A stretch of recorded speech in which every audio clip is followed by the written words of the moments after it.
I mean, it's a delusional sport, and you got to have that mindset. Because if you're rational and thinking ahead, no one would step into a ring. It's a bad idea. It's dangerous. You're going to humiliate yourself. So many negative things can happen. So you have to have that mindset of delusion. And you mentioned Ali. Ali said it. I'm the greatest. I said that even before I knew it. I mean, that is just, it puts all of it into perspective about how fighters think. Fight fans, this is Boxing Scene's Top Stories only on ProBox TV, your boxing channel. I am George DeMatteis, and don't forget to download the app for the full ProBox TV experience. And part of that experience is talking to the champions. We got Chris Algieri, and we got Paulie Malignaggi joining us here on Top Stories. Well, WBA middleweight champion Erislandy Lara is preparing for his title defense in September against Danny Garcia.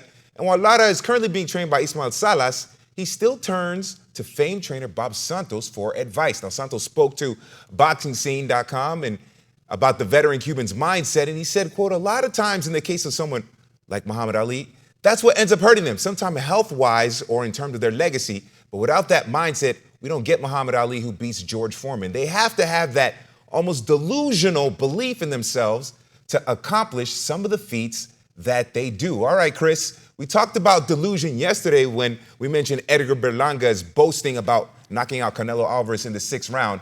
How does that work for Lara, who is 41 and beating guys younger than him, that delusional mindset? You know, this is why Bob Santos is one of my favorite coaches today. One, he's a phenomenal coach, and he does a great job, especially in the corner. I've been ringside listening to things he says to his guys, and what he's able to get his chargers to go out there and do is phenomenal. Obviously, he does a great job in training.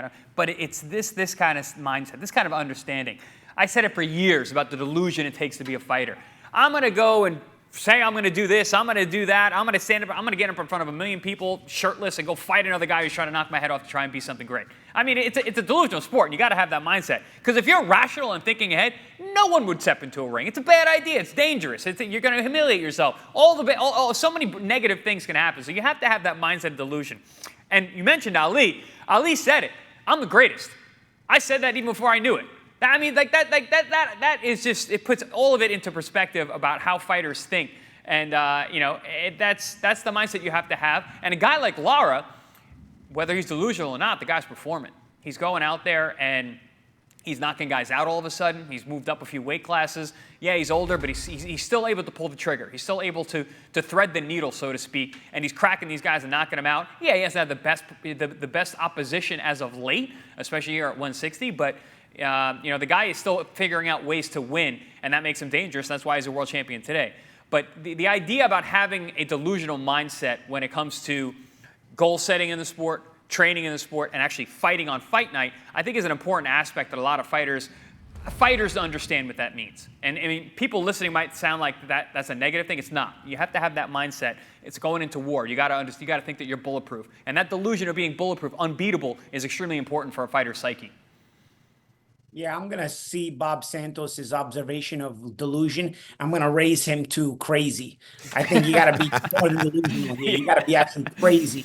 But you know what? I remember talking to an old time early in my career and talking about, some fighters are crazy. I was mentioning some fighter, this guy's crazy, this guy's crazy. And he's like, bro, he's like, all fighters are crazy. He goes, what do you think? It's normal what we do? He goes, well, that's not normal. You got to have a bit of a level of crazy to go in there and do it, and then do it again and again, and then actually enjoy doing it more and more and more. That's a crazy person, So there is a little bit of a crazy, but we get a rush out of that, right? I mean, for some of us, it normalizes us. And sometimes that's the reason why guys continue to fight longer. We've seen guys also continue to fight longer for financial reasons and so on and so forth. But we've seen very successful guys who are well set it for the rest of their life, who continue to fight because they don't want to give up that rush. That's a little bit of that craziness, man, because you're out of your mind to keep doing that when it's continuing to put yourself at risk when you no longer need to, and you have that love for it. Bob is also one of my favorite trainers, not just because of his knowledge, also because of his passion for the game. You can see every time you have a boxing conversation with Bob Santos, it's a guy who loves the sport. It's a guy who really studies and does his homework when he got to train these fighters. He enjoys being with these guys. And after, obviously, he enjoys the rush of victory. With Lara, it's the same curse as everybody else. You know, when you're going to be a prisoner of your own success. You've been able to prove people wrong before. You've been able to do this before. At a certain point in your career, everybody's going to write you off. There comes a point where everybody, even if you've been great, that if you hang around to a certain point, then you're the old guy on the block, and now people are hyping up the next guy on the block, and people are telling you, listen, it's probably better. You're on your last days. You end up going. And if you prove them wrong once or twice, now you become a prisoner of your own delusion, because now you end up saying, you know what, these people don't know anything. You start having less and less respect for the critics once you start proving them wrong, you know? So you don't think that they're eventually going to be right. You don't think, even if you do think that, you don't think it's right now in the moment when it is. So it can work for you. It can work against you. Eventually, I think fighters are always doomed to make it work against them. Very, very rarely. We've seen more guys retire undefeated lately than ever before, like Joe Calzaghe, Floyd Mayweather. Lennox Lewis didn't retire undefeated, but he retired coming off wins. Very, very difficult to retire on that high. Andre Ward as well. Great, thanks, champ. That's a bad one to forget if I don't remember Andre Ward, who's a phenomenal fighter. I think, you know, it's a delusion you're going to be always trapped in. And even Andre, Andre to this day still talks about maybe he wants to come fight. There's things that always look to lure you back in. Specifically Andre, I've heard him say numerous times, if there was a fight, I'd come back for. If there was this, I'd come back. Well, he just sparred with Crawford. We watched him. He did like 3-4 rounds with Crawford. Andre's always fighting it because Andre left in the prime of his life, you know, so Andre's always fighting it off. So regardless, Mayweather's still doing exhibitions, you know, so, Pacquiao. You know, Pacquiao. Pacquiao's really delusional. He's getting beat up by kickboxers now, you know? So, I think, and that's no disrespect, champ, because it's not that kind of kickboxer that actually boxed like you.